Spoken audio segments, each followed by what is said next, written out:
అల్లు అర్జున్ గారు మన రాష్ట్రానికి not only for Telangana, he might be an artist from the Telugu industry, but ఇప్పుడు ఆల్ ఓవర్ ఇండియాకి he's one of the iconic stars.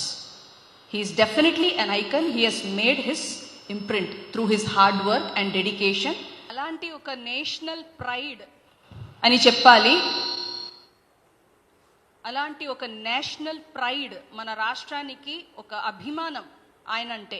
అలాంటి ఒక ఆర్టిస్ట్ని ఇలా ఏదో దొంగతనం చేసినట్టుగా, లేకపోతే ఏదో పెద్ద క్రైమ్ చేసినట్టుగా, ఆఫ్టర్ ఆల్ ఎక్కడో వెతికి ఒకరిని పట్టుకోవడం, ఆ రీతిలో ఒకరిని going directly to his bedroom and arresting him in such a way is definitely a thing that cannot be admitted. Idi nyayam kaadu, and I feel the reason why I have called the press is I feel definitely there is a very strong conspiracy. Ante telugulo cheppalante goodalochana correct ena aa padam goodha kutra antaru, lekapothe goodalochana is also another word kada. The exact English word is conspiracy. Tamil lo sollanonna oru sadi which is definitely being planned before to bring such a bad name for Mr. Allu Arjun sir. This is what I wanted to put forth here. Because first thing I would like to mention is, A section lo ayani arrest chesaru. Section 105 of Bharatiya Nyaya Samhita. Section 105. I have to read out this. Section 105 actually states, em cheptundi section ante, culpable homicide not amounting to murder if act by which the death is caused is done with intention of causing death. Ee section etla applicable avutundandi? Section 105 cannot be applicable because he definitely did not have any intention. Okarni mosam cheyali lekapothe to cause some death intentionally anedi it cannot be accepted. So section 105 of BNS cannot be applied on this charge. Tarvata the second section what I heard is section 118(1) kadandi, మీరు అన్ని విని ఉంటారు. I will read out section 118(1). It is invoked when a person voluntarily causes hurt to someone using dangerous tools or methods. ఇక్కడ ఏం తప్పు చేశారు అర్జున్ గారు అనేది is my first question. And voluntarily causing hurt, ఎవరైనా వెళ్ళి కొట్టారా, లేకపోతే కొట్టడానికి ప్రయత్నం చేశారా, లేకపోతే దానికోసం ఏదైనా అజెండా చేశారా? And using dangerous tools or methods. What was the dangerous tool that is being used? ఒక ఆవిడ అక్కడ చనిపోవడం అనేది ఇట్ ఈస్ 100% an యాక్సిడెంట్. ఇలా చాలా చోట్ల జరిగింది. This is not the first and ever thing happening in history.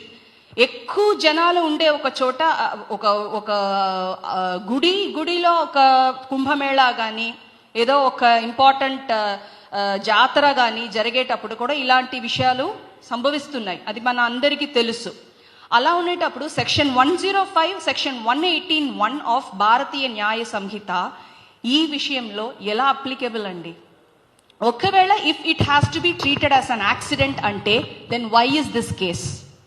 Then why is this FIR being filed? My question or my opinion on this is something pre-planned, for which an actor like Allu Arjun Garu is being targeted. I have to call it as an injustice, political injustice. He has fallen as a prey for political injustice.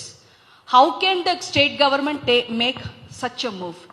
Our Honorable Chief Minister Revanth Reddy sir has also stated that a person like Allu Arjun, he is just a cinema person.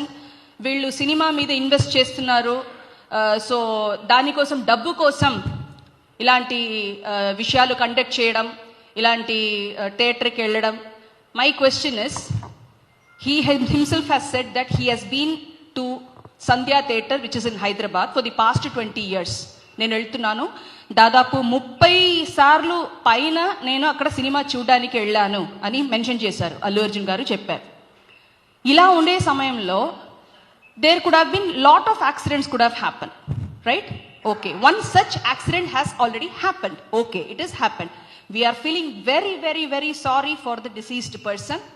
ఆవిడ చనిపోయిన ఆవిడ కోసం చాలా అందరూ, nobody is saying it is like it's okay, chalenge. No, we are feeling every person will feel very sorry, and we pray for that 9 years old son, her son, the deceased person's son, who is admitted in the hospital. We pray for the betterment of the child to recover, and also Allu Arjun sir's family has promised to pay at least a minimum of 25 lakhs as a వాళ్ళకి help చేయడానికి. జరిగింది ఏదో జరిగిపోయింది. But దీనికి డైరెక్ట్గా అల్లు అర్జున్ గారిని blame చేసి ఇది ఒక నార్మల్ అయిన ఒక సంఘటన అంటే okay, but why an FIR for this?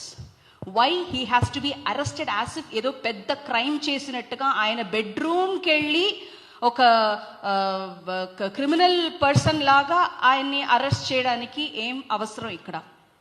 He is not a person who is trying to escape from the society. Anybody can spot out Allu Arjun garu. He does not have to disguise himself and go anywhere. So ala unnappudu, this is definitely a conspiracy is being involved. Okay, మీరు అడగొచ్చు, ఇది మీరెందుకు వచ్చి అడుగుతున్నారు, మీరు singer కదా, మీరు ఎందుకు వచ్చి అడుగుతున్నారు? సరే, ఇది రేపు నాకు కూడా జరగవచ్చు. ఇలాంటి విషయాలు జరుగుతూనే ఉంటే హౌ రూల్స్ అనేది, yes rules are common for everybody, yes. Allu Arjun sir ప్రాణం అంటే చాలా గొప్పది, ఆవిడ ప్రాణం అంటే చాలా తక్కువ అని ఒక మాట అనవచ్చు. Let me ask you a question. If the same thing has happen to Allu Arjun garu, what would be the stand of the government? ఆ ఒక సంఘటన జరిగిన చోటలో ఒకవేళ ఆవిడకి జరిగిన ఆ విషయం ఒకవేళ గనక ఆడియన్స్లో ఏదో ఒకటి చేసి, అలాంటి చాలా విషయాలు జరుగుతున్నాయి కదా సార్. ఒక ఆర్టిస్ట్, ఒక సెలబ్రిటీ వెళ్తూ ఉంటే అమ్మాయిలంటే చేతుల్ని నొక్కడం, గాజులు, నాకే ఇది కొన్నిసార్లు జరిగింది, చేతిని నొక్కేస్తారు, గాజులు బ్రేక్ అయిపోతాయి. I started bleeding also from my hand, రక్తం కూడా వచ్చేసింది. అలాంటి విషయాలు కూడా జరుగుతున్నాయి. ఒకవేళ గనక అల్లు అర్జున్ గారికి జనాలు వల్ల ఏదైనా జరిగి ఉంటే, who is going to be responsible? Definitely not, the government is not going to take responsible, right? మన సీఎం గారు కానీ, ఎక్స్ సీఎం గారు కానీ, not only in Andhra Pradesh or Telangana, even in Tamil Nadu, ఇలాంటి ట్రాజిడీ విషయాలు కొన్ని జరిగినాయి. జరిగినప్పుడు the government cannot take, the government did not take complete responsibility on it because it is treated as an accident. ఇలా జరిగింది, మేము రెస్పాన్సిబుల్ తీసుకోవాలంటే first of all the theatre management and the police department must, they are the people who must have taken the responsibility correctly.